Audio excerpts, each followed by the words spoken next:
Muy buenas tardes, estimados amigos, consocios.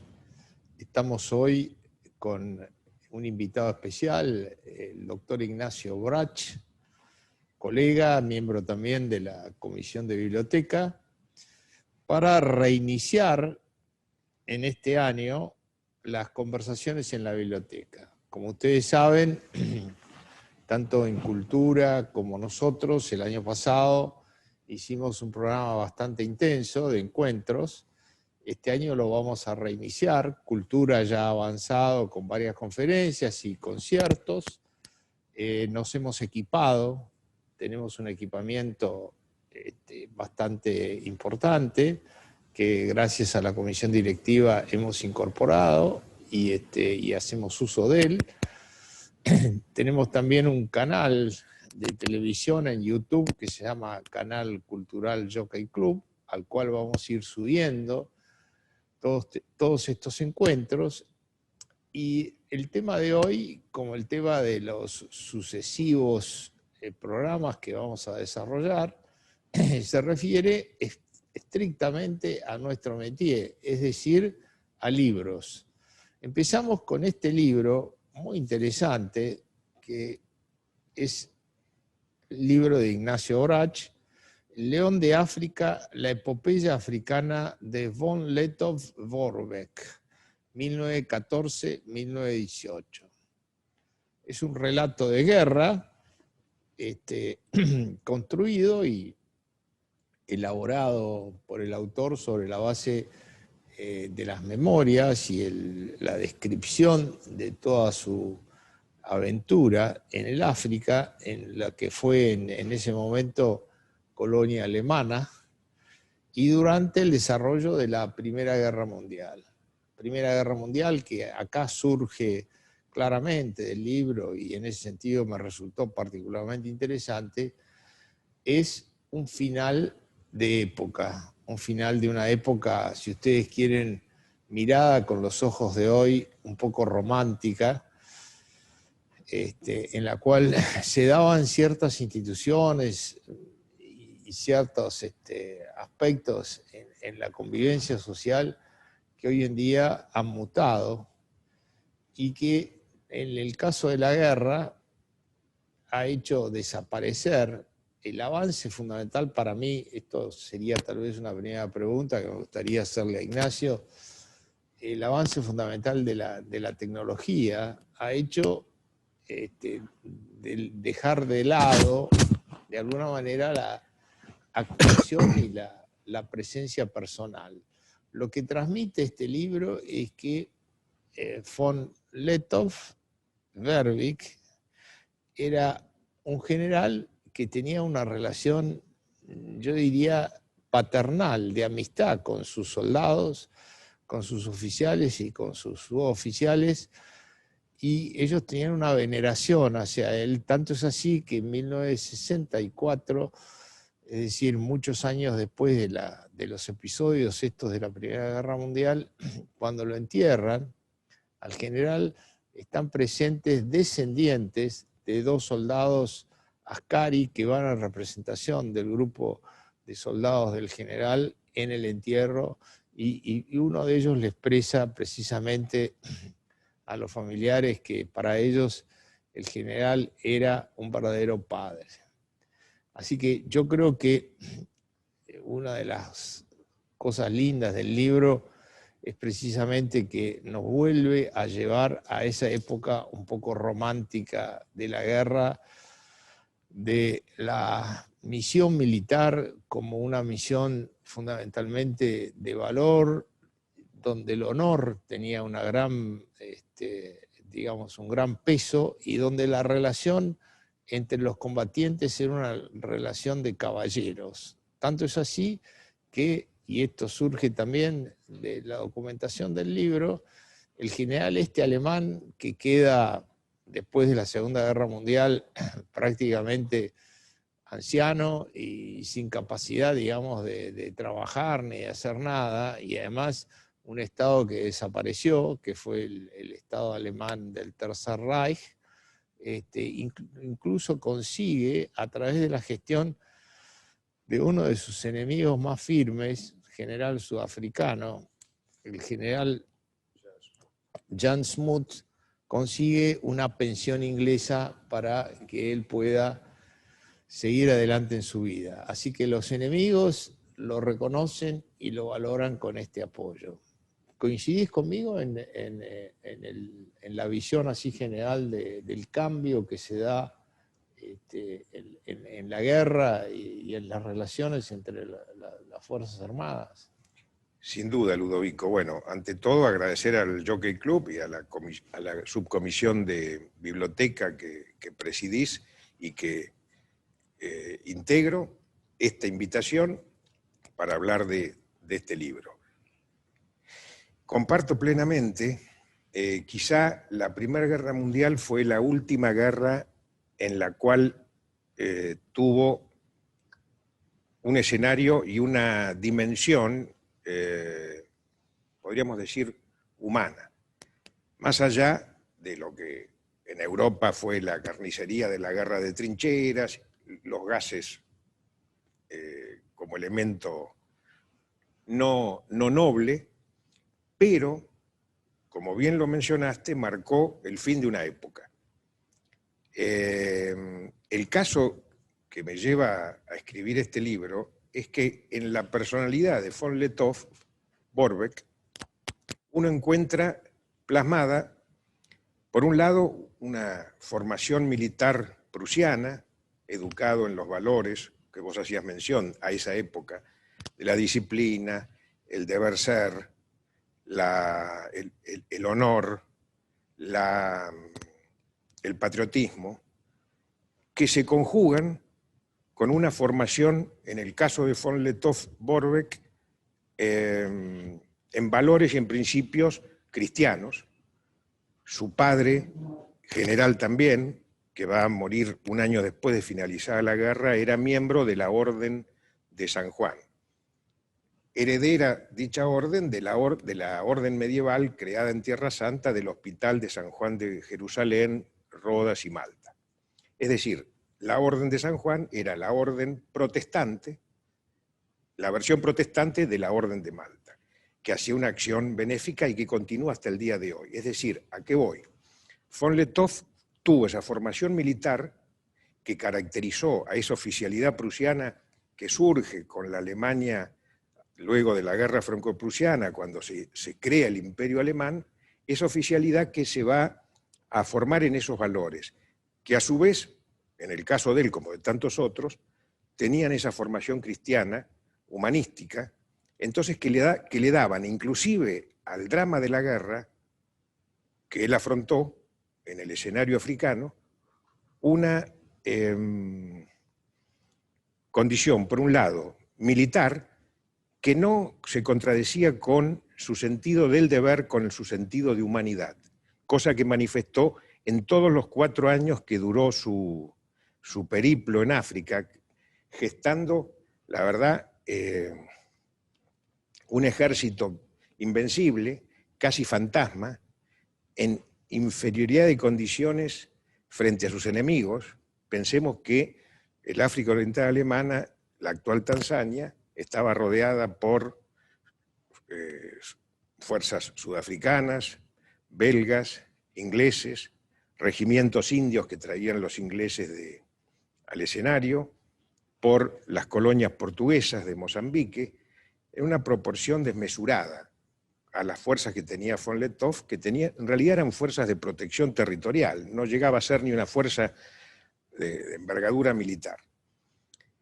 A pesar de eso, y aquí está un poco lo que mencionábamos, Ludovico, su personalidad, él fue consciente desde un primer momento que él tenía la guerra perdida en África, frente a esa inmensidad de enemigos y de potencial en logística, en armamentos, en suministros. Él pierde toda conexión con Alemania, es decir, él no puede recibir un solo suministro ni auxilio, aunque hay un intento que menciono en el libro. Sí, es el intento del Zeppelin. Del Zeppelin. Que es, yo te diría, cinematográfico. Es cinematográfico. Bueno, cinematográfico es la vida de von Lettow, que yo lo menciono en el prólogo, si hubiera sido norteamericano, inglés, francés o belga, hoy tendría una película al estilo de las buenas películas que hace Mel Gibson o Clint Eastwood, porque la verdad que es un personaje novelesco. Si uno lee el libro, parece que está leyendo una historia de aventuras, y en realidad es una historia que sucedió, Sí. real. Sí, vos lo comparás con Lawrence de Arabia y esos personajes casi mitológicos, ¿no? El propio Barón Rojo, el Barón Rojo, el von Richthofen, el aviador, que en la Segunda Guerra también los hubo, lo menciono al inglés Douglas Bader, que le faltaban las dos piernas, a Hans Rudel del lado alemán, que le faltaba una pierna. Es decir, personajes que la personalidad de ellos... Sí, descolla frente en a momentos muy especiales, muy dramáticos. Sí. Y uno ve esa relación de ese ejército fantasma conformado por porque von Lettow llega a tener oficiales alemanes, suboficiales alemanes, y después tiene las tropas askari, que askari en suajili quiere decir soldado, como la tenían los ingleses, los belgas. Pero él logra una empatía con con sus soldados nativos, que eran además de distintas etnias, porque no eran de una sola etnia, y que esa lealtad se transmite durante el conflicto. Pensemos una cosa, que durante esos 4 años, desde el 1914 al 1918, no reciben paga, es decir, no reciben ningún...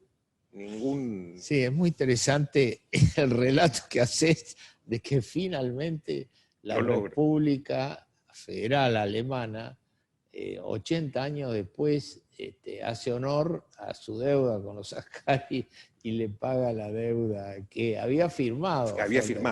Lettow tenían los pagarés de von Lettow. Bueno, es tan curioso que en sus memorias la guerra termina, el armisticio creo el 11 de noviembre de 1918, en el vagón del bosque de Compiègne, se firma el armisticio y la rendición incondicional de Alemania exigida por los aliados.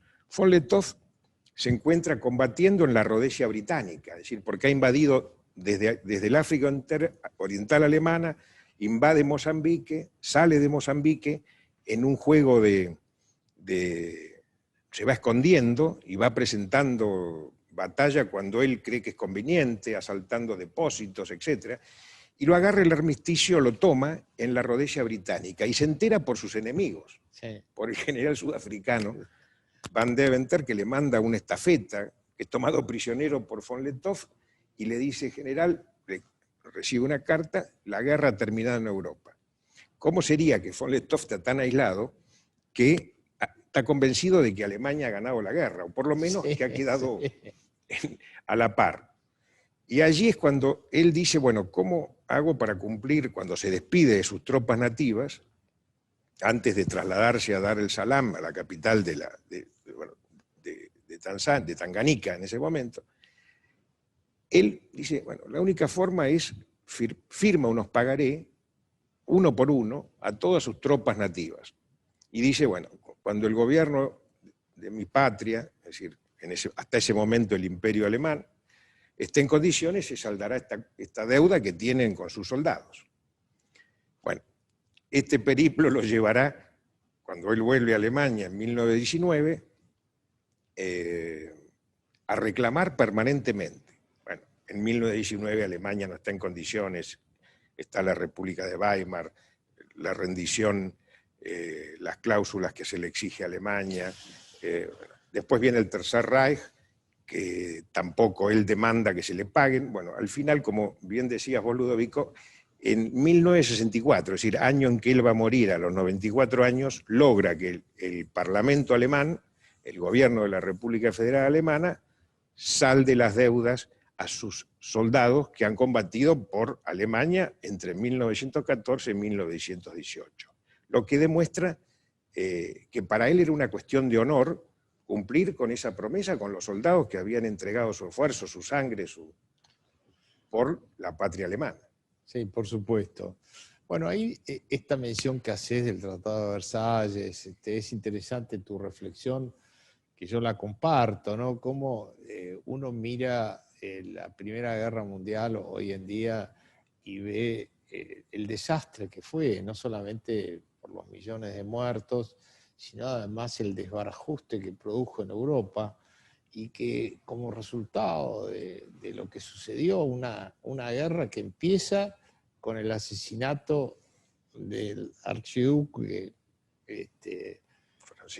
Francisco Fernando de Austria-Hungría, del Imperio Austrohúngaro, y que, bueno, fue como desencadenando por asociación un conflicto sin sentido y donde, bueno, Alemania se vio involucrado por su pacto o su acuerdo con Austria-Hungría, pero que en definitiva no había motivos fundados, incluso las casas reinantes, tanto la casa reinante en Austria-Hungría como la que estaba en Alemania, en Rusia, que también participó, en Inglaterra, estaban emparentadas. Era una cosa realmente absurda y que un poco, digamos, una ambición de poder desmedida, la acción de logias, que evidentemente tuvieron su papel, y buscaron para mí como objetivo destruir al Imperio Austrohúngaro, imperio que cumplía una función moderadora en Europa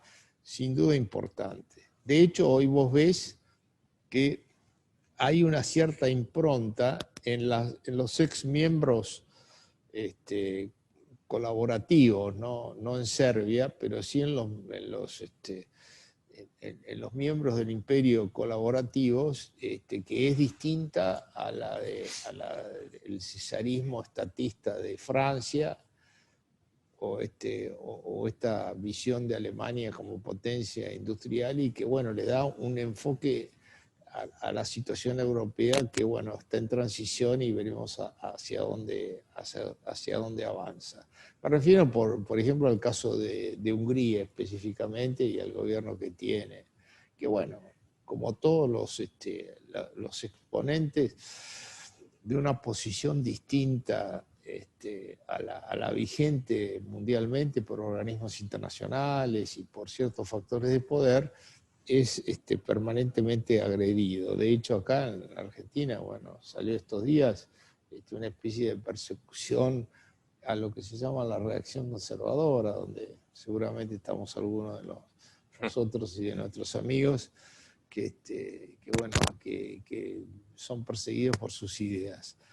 Ahora, volviendo a tu libro, tiene un epílogo muy interesante de un periodista o escritor de Masi. Oscar de Masi, que le agradezco ese magnífico epílogo, lo mismo que a Julio Villalonga, director de Gaceta Mercantil, que lo prologó. Bueno, en esa mención del epílogo de Oscar de Masi, un poco se destaca lo que estabas hablando. Es decir, pensemos que el Imperio Alemán se constituye en 1871, a un año de ganada la guerra franco-prusiana. Accede al mundo colonial tardíamente, es decir, comparando con Francia y con Inglaterra. Este imperio va a llegar a 1918 siendo una potencia industrial, una potencia marítima. Pensar que Alemania llega a tener la segunda flota mercante y de guerra, es decir, va a ser la segunda flota luego de Inglaterra.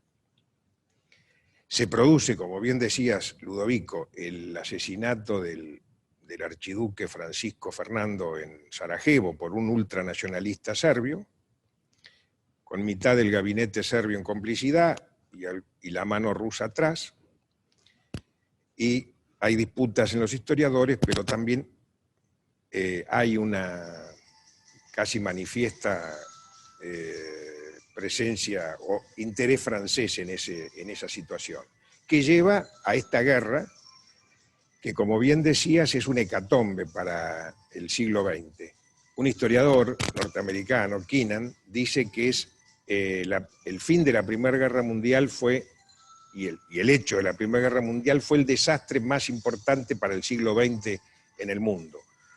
Porque como bien decías, caen el Imperio Austrohúngaro, la monarquía alemana, la monarquía rusa, producto de la Revolución Bolchevique en el 17, y el Imperio Otomano. Es decir, caen cuatro monarquías. Y el mundo la verdad que el mundo se despanzurra, surge la Revolución Bolchevique como un modelo a imitar, esto convulsiona Europa de manera notoria durante esos años de entreguerras, y la paz de Versalles, como bien lo mencionabas, la hace asumir a Alemania la responsabilidad de ese conflicto, cuando en realidad Alemania es la tercera potencia en entrar en el conflicto, como bien lo decías vos, por un sistema, estaban las alianzas, Francia con Rusia, Inglaterra por la neutralidad belga, y Alemania, el imperio alemán con el imperio austrohúngaro.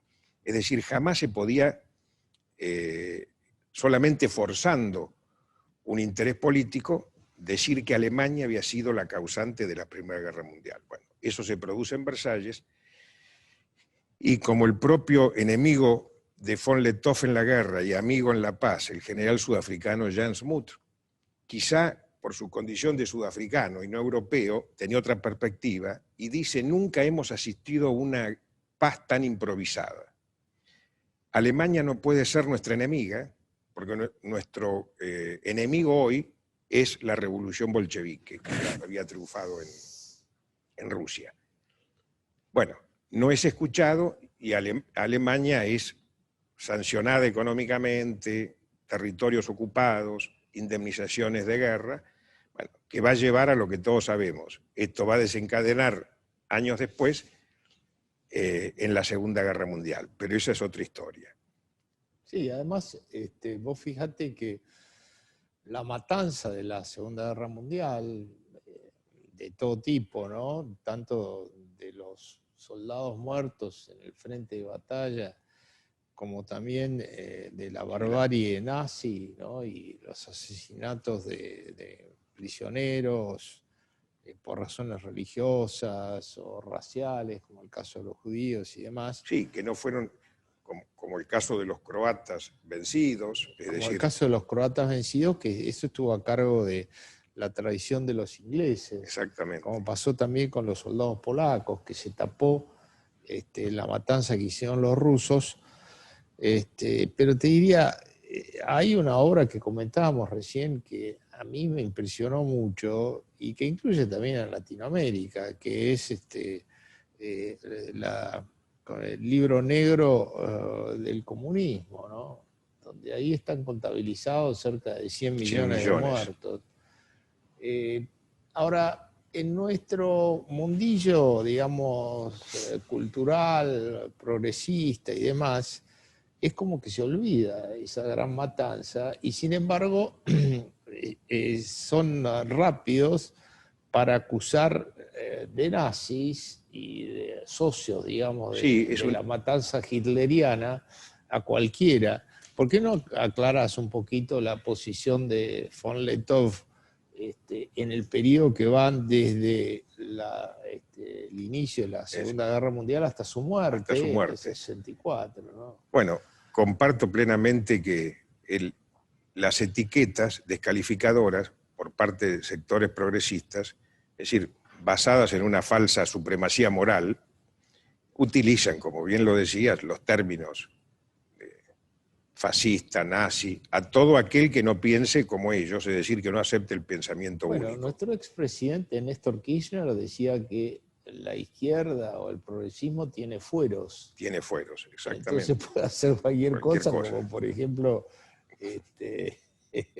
robar o matar, y no pasa nada. Así es. Aparentemente. Sin duda, yo creo que hay una rebelión a ese modelo de pensamiento único que se está dando en distintos lugares del mundo, y creo que es bienvenido, ¿no? Porque ningún pensamiento único, no importa cuál sea,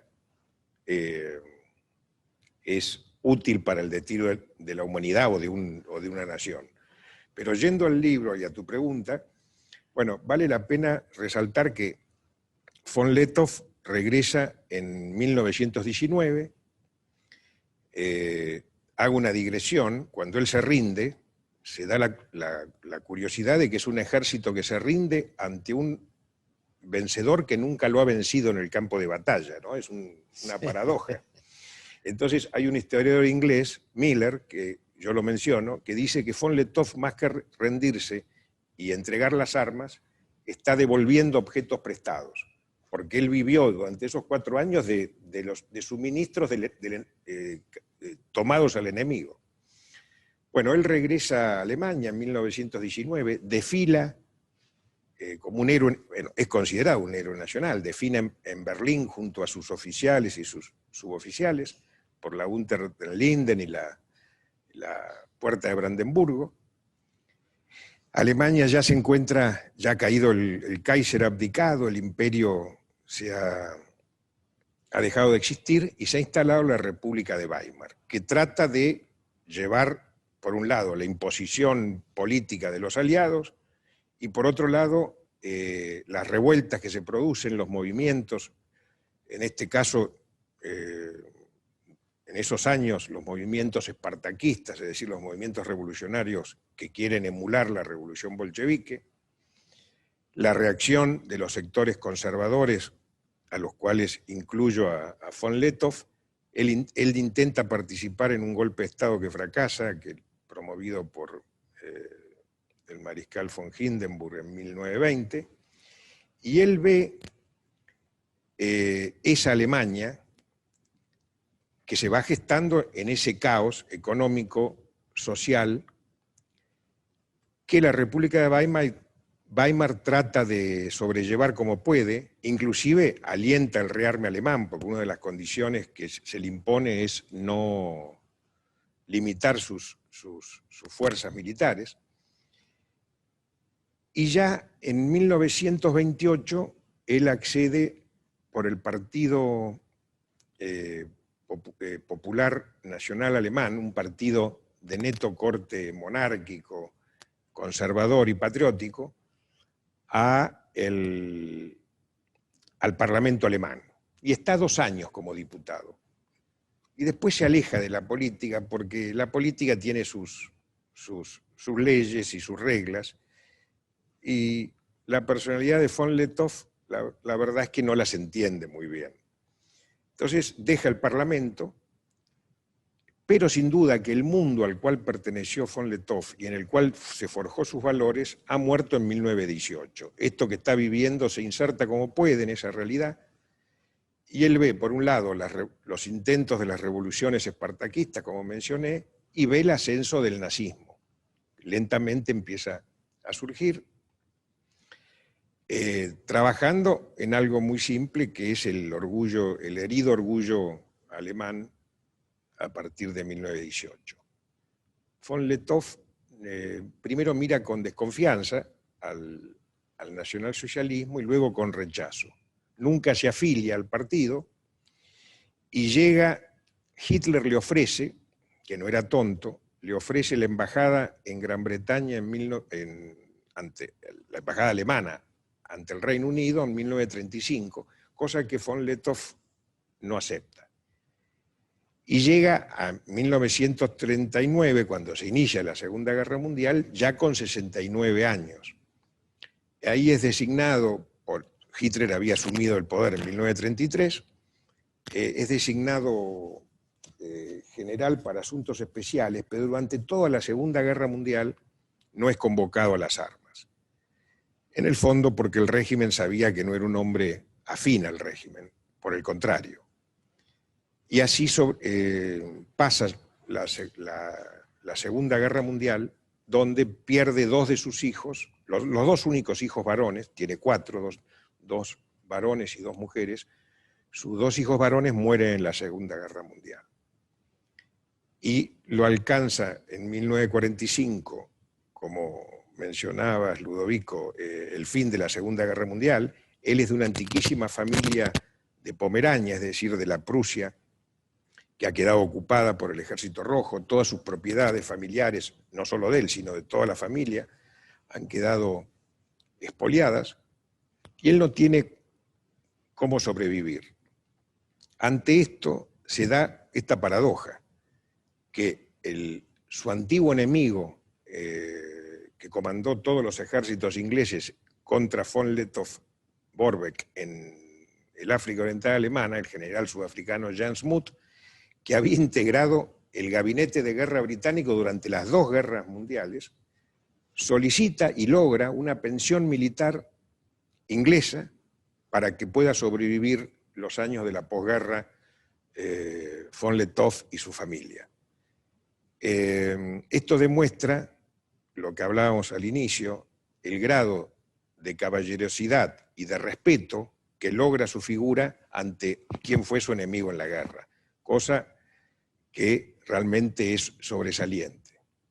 Igual quiero agregar que esto, que parece una paradoja, la historia está llena de estas paradojas. Después de la Segunda Guerra Mundial, el mariscal von Manstein es enviado al juicio por los aliados. Entonces, von Manstein no tenía forma de pagar a sus abogados y se hace una colecta. Bueno, uno de los que participa en esa colecta para que pueda contratar abogados, de su bolsillo, es el propio Winston Churchill. Yendo a la historia argentina, por poner un ejemplo, lo vemos en Rosas y Urquiza. Es decir, caído Rosas, justamente, siendo Urquiza el detonante para la caída de Rosas, fundamental, ya en el exilio en Inglaterra, cuando empieza a tener penurias económicas y Urquiza se entera, bueno, le remite varias veces remesas de dinero para que Rosas en su exilio no pase penurias. Es decir, esto habla de tiempos idos, pero que en von Lettow lo distinguió por la caballerosidad y con el sentido de humanidad con que trató siempre a los prisioneros durante el conflicto armado que él condujo en África. Claro. Acá te digo, encontré una anécdota muy interesante que me parece valioso que la menciones, que es el incidente, o digamos, a la actuación del crucero Königsberg al mando del capitán von Looff, que fue una cosa curiosa, porque fue un intento de apoyo a von Lettow por parte de la Marina alemana, que terminó en una especie de desguace del crucero sí, y la utilización de los cañones en la guerra. En la guerra. Algo así como lo que... lo del... No, pasó en Malvinas. Con un exocet, ¿no? No.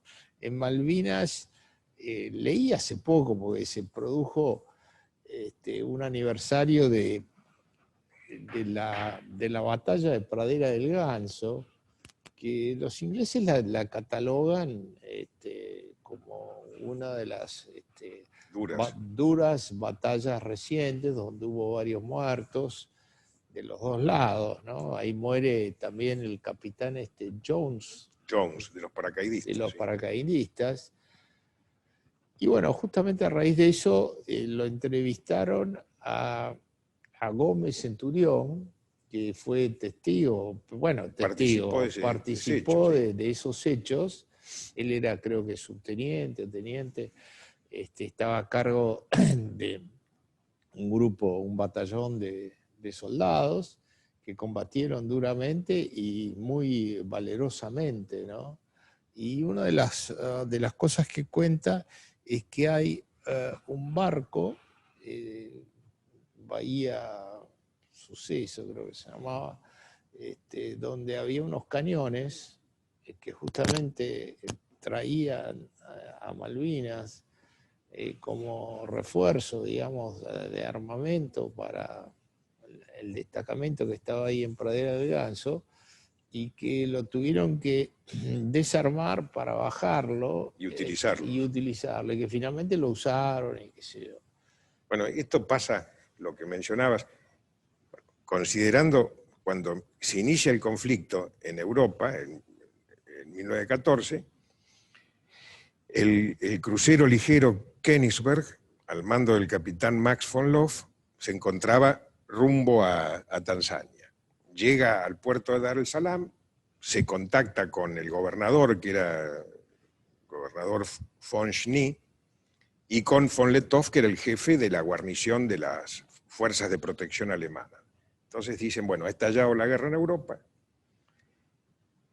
el aporte que puede hacer el Königsberg es hacer, que lo hicieron mucho los alemanes, tanto en la Primera Guerra como en la Segunda, una acción de corso, es decir, salir a los océanos a cazar presas, mercantes y de guerra, y es lo que hace el Königsberg. Ataca la isla de el puerto de la isla de Zanzíbar, ahí hunde a un crucero que yo lo menciono, el Pegasus, creo, si no me equivoco, inglés, que está en el puerto, y huye, ataca y ataca y huye. Y, claro, desde Sudáfrica, que era posesión británica, envían a cazarlo al Königsberg a dos acorazados y un crucero, y el Königsberg se introduce en el delta del río Rufiji, que si uno lo ve en un mapa, es un enmarañado de brazos marítimos y todo. Y está allí combatiendo como 3 o 4 meses, hasta que tiene que salir, porque ya se va quedando, lo mismo le pasaba a von Lettow en tierra, sin suministros y sin municiones, y entonces sale y da el combate final, pero lo curioso es que no es tomado como presa ni es rendido. El capitán Max von Loff desmonta la artillería, que eran cañones de 105 milímetros, desmonta la artillería, hace descender a la mayor parte de la tripulación a tierra y bueno, da el combate final. Cuando ya ve que está perdido, se retira, arría la bandera imperial alemana y hunde el barco. Como el Graf Spee. Como el Graf Spee. Por eso decía que en la Segunda Guerra también se dieron esos casos. Sí. Y lo curioso es que Max von Loff y sus marinos, oficiales, suboficiales y marineros, se incorporan a las tropas de tierra de von Lettow y participan durante esos 4 años del conflicto. Y vuelve a Berlín en 1919 y desfila juntamente, porque sobrevive, Max von Loff sobrevive al conflicto y desfila en Berlín junto a von Lettow, bueno, victoriado por el pueblo, ¿no? Porque era un ejército que no había sido vencido en ese conflicto. Qué curioso, interesante, ¿no? Vos sabés que recordaba, vinculado con este tema de la caballerosidad y la vinculación entre los enemigos y ¿cómo se llama? Y las tropas o los combatientes de un lado, ¿no? Con los del otro lado. Ahí justamente Gómez Centurión hace una mención que me llamó la atención, no sé si la viste, está en el diario Clarín. Él dice que después de la guerra lo llamó, le escribió un capitán que había estado ahí en Pradera del Ganso del ejército inglés para intercambiar y, ¿cómo se llama? Y buscar, digamos, de alguna manera su vínculo y su amistad. Y él dice que nunca le contestó porque consideraba que sus soldados que habían muerto y que, digamos, él los sentía, viste, como una especie de muerte personal, de algo muy cercano a lo que él había sufrido, le impedían romper esa barrera, porque dice, en la posguerra, terminada la guerra, digamos, no hay una especie de tercer tiempo de rugby donde uno se encuentra a confraternizar con los enemigos. Sí, es cierto. Yo creo que depende, bueno, de cada caso personal. También hay casos, por ejemplo, que yo conozco de pilotos de Fuerza Aérea que tuvieron contacto con sus... Sí. Inclusive algunos hasta recuperaron pertenencias, ¿no? Como un casco. Sí. En el caso del biografiado en este libro, y yo no quiero dejar de mencionar a la escritora, que todo el mundo la conocerá Claro, esa es otra anécdota de por aquella película África Mía, de Robert Redford y Meryl Streep, que Meryl Streep representa como protagonista a el personaje real que existió, que se conocieron justamente con von Lettow viajando en 1914, ella iba a Kenia y él iba a Tanzania, que es Karen Blixen, la escritora. Que estaba casada con un inglés. Con un danés, pero que danés. después se separa del danés, se divorcia y tiene una relación amorosa con un aristócrata inglés, que es el que hace Robert Redford en la... Claro. Dennis Finch Hatton, que muere en ese accidente aéreo. Bueno, y en las memorias de Karen Blixen, las cartas que escribe de África, que se llama Cartas de África, donde se basaron para hacer la película, Cartas de África y Memorias de África, lo mencionan infinidad de veces a von Lettow-Vorbeck, y siempre laudatoriamente. Y dice que el respeto que brotaba en los ingleses, en los sudafricanos, un contrincante de esa talla, porque lo consideraban el mejor general que tenía Alemania en la guerra. Quizá von Lettow tuvo la suerte de que no le tocara ser partícipe en Europa, ¿no? Porque quizá la guerra de trincheras no daba tanto margen para ese estilo de guerra, que es casi un estilo de una guerra, parece una saga de caballería, donde el respeto, la caballerosidad, el sentido del honor, se daba entre ambos contrincantes, que creo que eso es muy rescatable de su vida, ¿no? Claro. Contanos un poquito de la investigación de este libro, porque da la sensación, a través de la lectura del libro, que hay una bibliografía y documentos y, digamos, contactos personales, incluso con la familia que has tenido y que enriquecen mucho el resultado, ¿no? Que es realmente muy, muy bueno, ¿no? El del libro. Bueno, yo digo que este libro, que no es un libro de una extensión, de una amplia extensión, son 145, 140 y pico de páginas. En esta edición, que aprovecho para agradecerle a Maizal Ediciones, está a mi criterio muy bien lograda estéticamente. Este libro fue un producto o como yo digo, son libros que uno se van escribiendo a fuego lento.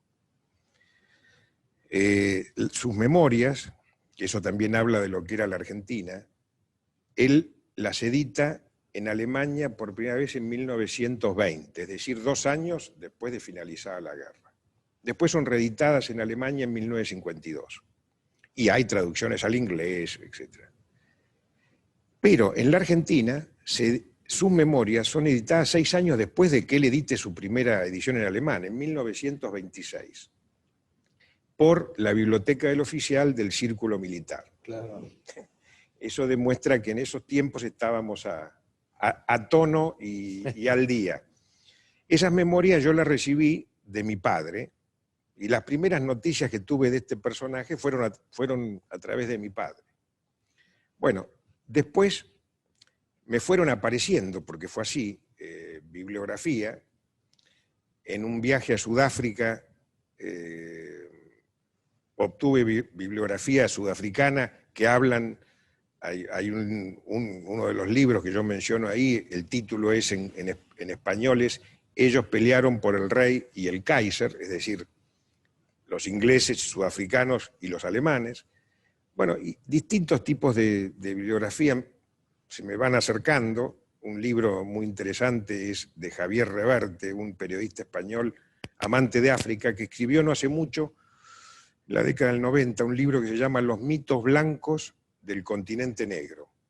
Uno de los capítulos se lo dedica a Karen Blixen, a la escritora, otro de los capítulos a von Lettow-Vorbeck, y no arbitrariamente dice lo titula El romántico sabor de las batallas. Y así distinta bibliografía, y lo que vos hacías mención, Ludovico, de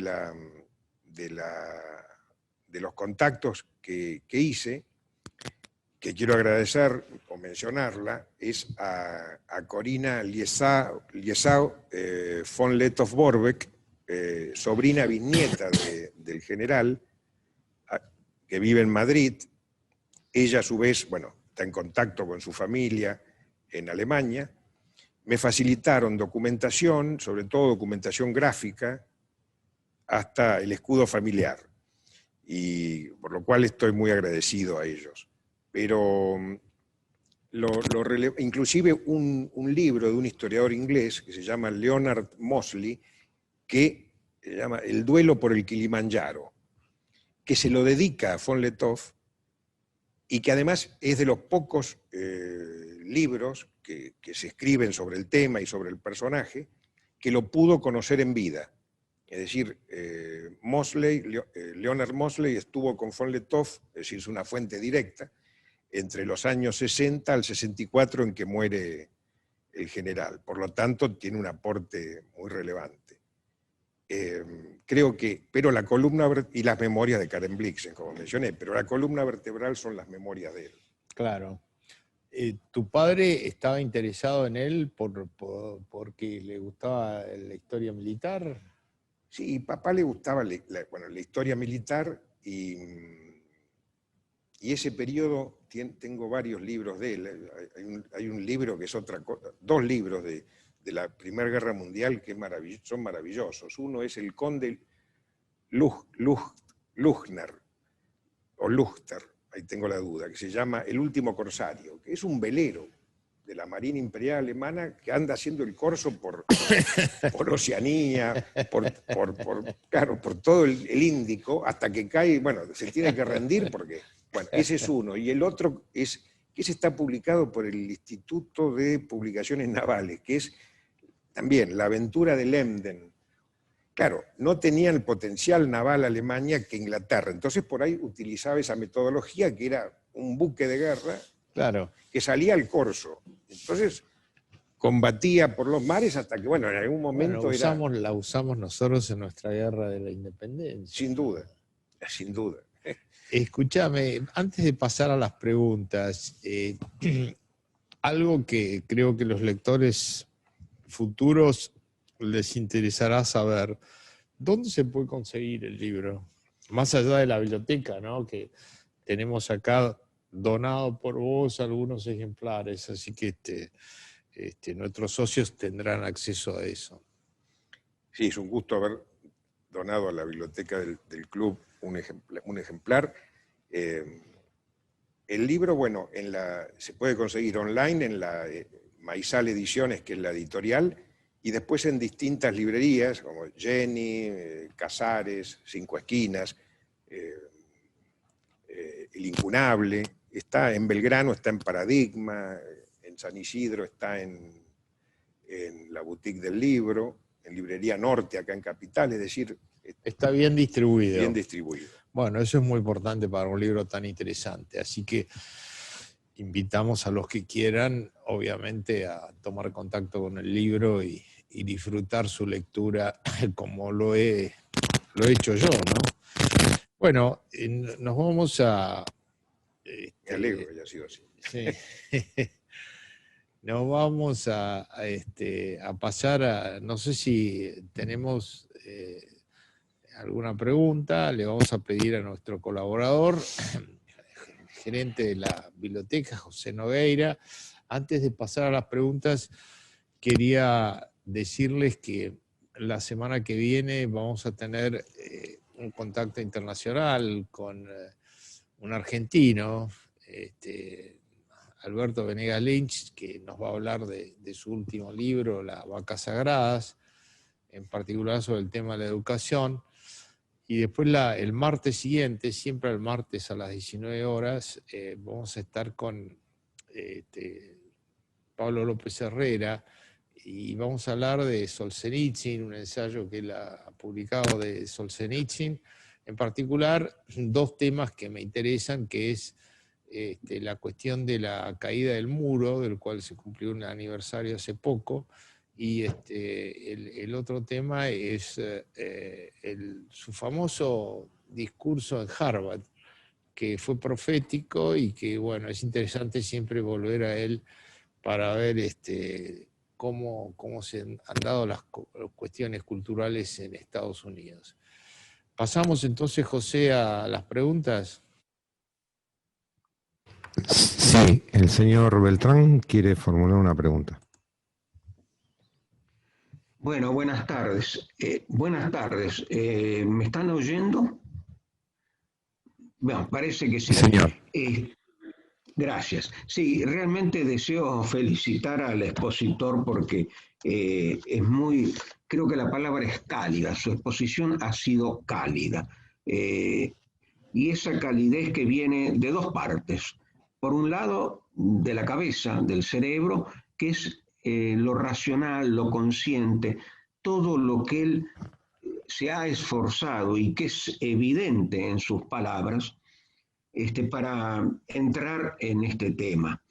Y la segunda parte de donde vienen sus palabras es del corazón, porque realmente se ha entregado al tema. Y eso a mí me conmueve, y ahora digo por qué. Yo me llamo Jesús Beltrán, pero en realidad provengo de una familia absolutamente anglosajona, por lo menos por el lado materno, que es donde yo me he criado, dada la muerte de mi papá a mis 5 años. Mi mamá era alemana y mi abuela inglesa, y en esa casa yo me crié. Así que yo he tenido, ya están requete muertos, pobrecitos, tíos abuelos que combatieron en la Primera Guerra. 2 alemanes y 1 inglés. Los alemanes, uno combatió en Rusia con el grado de teniente, yo a ese no lo conocí, pero conozco sus cuentos, y el otro combatió en el frente occidental, en Francia, siendo soldado. Y del lado inglés era un soldado británico. Bueno, fue una guerra espantosa realmente, ¿no? Pero sí todavía estaba esa caballerosidad de la que tanto han hablado el expositor y el presentador, ¿no? Así que quiero decir que realmente me conmovió mucho, ¿no? Voy a adquirir el libro, por supuesto, y lo voy a leer creo que con pasión, ¿no?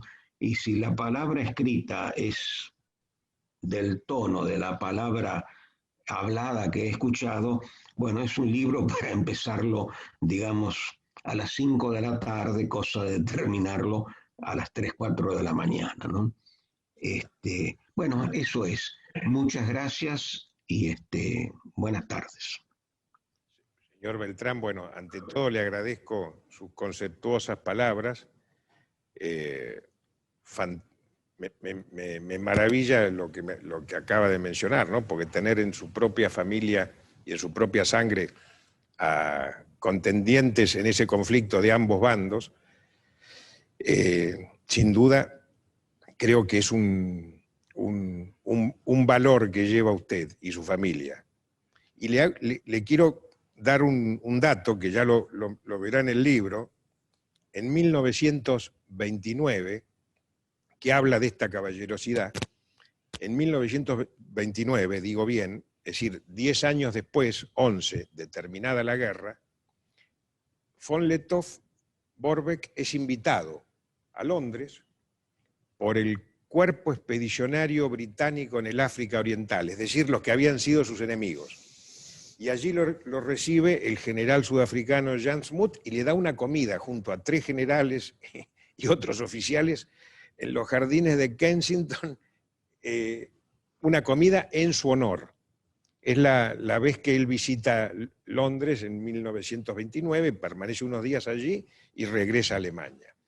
Esto corrobora un poco lo que usted mencionaba, ¿no? Es decir, que eran tiempos en que todavía ese sentido de caballerosidad, del honor y de humanidad hacia el enemigo existieron. Bueno, Nos despedimos agradeciéndole a todos los participantes su presencia, invitándolos, por supuesto, al próximo martes a este otro encuentro en la biblioteca y agradeciéndole a Ignacio por su generosidad, por estar hoy acá y por haber podido compartir esto que fue un momento tan agradable para mí, para los oyentes, recorriendo este pedazo de la historia. Muchas gracias, Ignacio. Muchas gracias, Ludovico. Para mí un placer y un privilegio poder hablar de este libro en esta maravillosa biblioteca del Jockey Club. Así que muchas gracias a todos y por supuesto a los oyentes, a los que han asistido a la presentación.